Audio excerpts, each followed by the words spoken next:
జై శ్రీరామ్. అందరి బాసు అనుకునేవారు భారత వృద్ధిని ఓరవడం లేదు.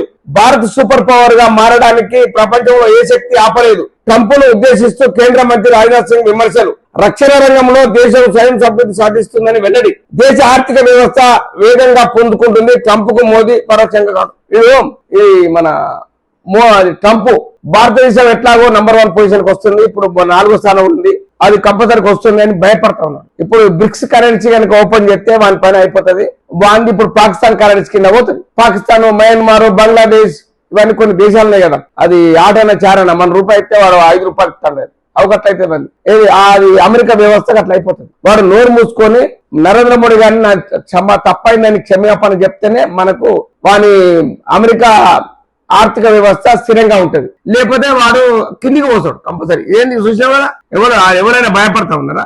రాజ్నాథ్ సింగ్ ఒకటే అన్నాడు, నీతో ఏం కాదు పోరా బాబు, మీరు ఏం చేసినా మాకేం కాదు, మీరు ఆ పిచ్చి పిచ్చి కూతలు పోయకుర్రి, మేము వెనుకో రాము, మేము ఎక్కడ పడితే అక్కడ కొనుక్కుంటాం, నువ్వేమని రాబాయి, మాకు ఎక్కడ వస్తువు తక్కువ అక్కడ కొనుక్కుంటాం, 7 రూపాయలు తక్కువ అక్కడ కొనుక్కుంటాం, నువ్వేమని అని వీళ్ళు మాట్లాడుతూ ఉన్నారు. ఆల్రెడీ ప్రతి ఒక్కరు ఆల్రెడీ ఇప్పుడు అజిత్ దోవల్ అన్నాడు, వీళ్ళంతా పెద్ద పెద్ద వాళ్ళంతా అన్నారు. ఇవిగా వానికి ఎక్కడ వీళ్ళు ఉన్నదే కదా, వాళ్ళు అందరూ అరిచి కొడతా ఉన్నారు. వాని అమెరికాలో శాస్త్రవేత్తలు, ఆర్థిక నిపుణులు వాళ్ళు కూడా అంటారు, వద్దు నాయన వద్దు, అలతని పెట్టుకోకు, మన ఆర్థిక వ్యవస్థ చిన్న భిన్నం అయిపోతుంది, మన డాలర్ తగ్గిపోతుంది, ఇచ్చకపోతే ఇప్పటికే $1,00,00,000 ఏమో తగ్గినట్ట చిన్న చెప్తా ఉన్నాడు. అది ట్రంప్ చేసే తప్పులు.